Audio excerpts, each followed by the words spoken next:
All right, so this is going to be my review of Spider-Man Superman. This is the second Spider-Man Superman crossover. This one is done by Marvel. And you guys remember that I basically gushed about how much I loved Superman Spider-Man. I thought it was perfect. There were really no bad stories in it.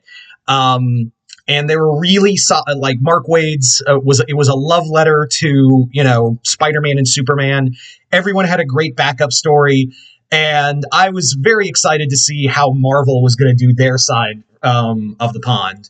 And as you can see, I got this cool wraparound cover from artist by Career Andrews. It was actually the only alternate cover of this one I had at the comic shop I go to. But yeah, so what did I think of this story? Like, let's go through it story by story. So the main comic is basically throws you in the middle of it. And this is not a sequel, much like how Batman Deadpool was not a sequel to Deadpool Batman. In here, Spider-Man, Pete and Clark don't know each other. This is like their first team up ever. It's treated as such, and they're trapped underground. And Clark and Peter are trying to get out to stop Norman and Luthor and the army of villains that they have. It's literally just Spider-Man feels guilty about being a superhero, and Clark gives him a pep talk. And we don't even see the end of the fight between Luthor, them defeating Luthor and Goblin. We do get Super Venom, which makes no sense. And also, when a kryptonite pumpkin bomb goes off, it somehow gives Peter and Clark each other's memories, so they now know each other. That doesn't make any sense. That's not how this works. Is that how any of this works? And also, for some reason, Peter is scared of adamantium. What? That's never been a thing. So the action part of the story and the artwork by Pepe Lazare, it's solid. Like, it's really good. Like, especially when you want to do. Let me show you like a good example. Like something like this. It's really good. But then it cuts to a pretty, the first half of this comic is not great, but then we get to, like, Clark and Peter meeting to have dinner, and it's like the Kents meet Aunt May, and they all have dinner together. It was a very cute scene. Like, the second half of this is better than the first half. So it's not as good as well-rounded as the other story. Like, I was kind of hoping for like a more I was hoping for more. You can have the cool character interaction at the end, but like just to cut off when you have an army of villains for Spider-Man and Superman to fight. Also, why is Doomsday running away from Superman? Why is the thing that killed Superman running away from Superman? And because he's scared of super venom. No, he gets rid of the symbiote with a sonic clap, and that's the end of Venom. And then Doomsday runs away. Cool. Yeah.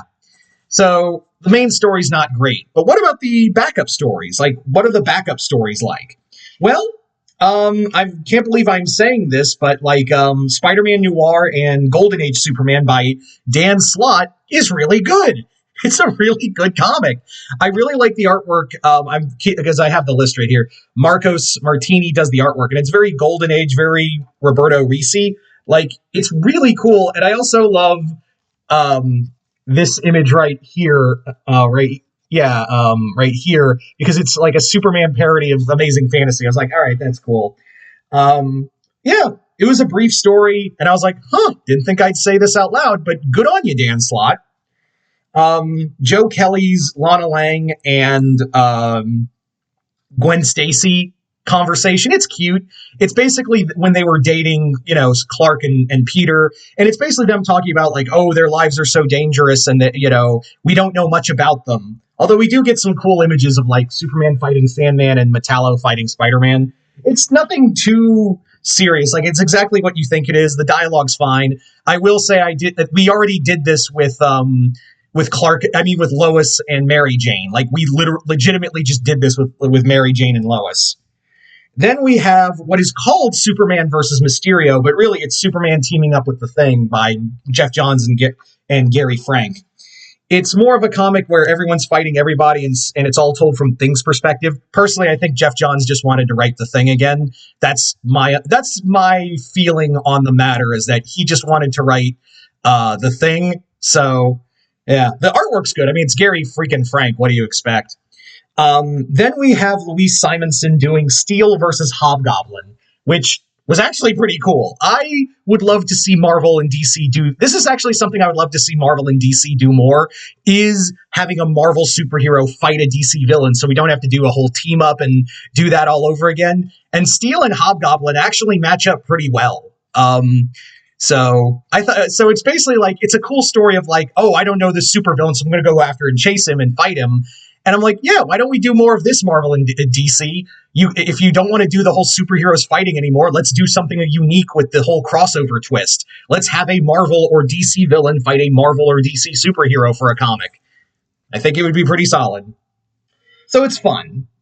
Then we have Brian Michael Bendis's... Oh, excuse me. Before that, there's actually, I think, my favorite story in here, which is Gwen Stacy and Supergirl teaming up to fight Livewire. It's a brief story, and I love the banter between the two. Then we have Superman and Miles Morales Spider-Man, which that was by Bendis. This one's cute. It does end on because again, these books have diminishing stories, so it ends with them fighting Dormammu Brainiac. Yeah. And then we have one that just ends immediately, which is Jason Aaron's team up between Wonder Woman and Jane Foster Thor fighting the Planet of the Symbiotes. The artwork's really solid, but it does that whole thing where it's like it ends way too soon. But there is solid dialogue between the two, and we also get the All Black in the hands of Darkseid. And finally, we have Jeff Loeb and Jim Chung doing a Spider-Man Superman story where Peter's just sad about Gwen Stacy for the umpteenth time, and Superman just gives him a pep talk and flies away. That's it. That's the comic. That's literally it. All in all, I feel like this was there are stories I like Supergirl, the Miles Morales Miles Morales Superman team up, and Spider-Man Noir teaming up with Golden Age Superman, and again Spider-Girl and Gwen Stacy. Oh my God, why couldn't I get the word out? Jesus Christ. But all in all, this all feels like a step down from the DC one, which had consistently great stories. It's not to I was just kind of like the main story because I was like, I don't know if Brad Meltzer's the right guy for this comic, and sure enough, I was right. Yeah.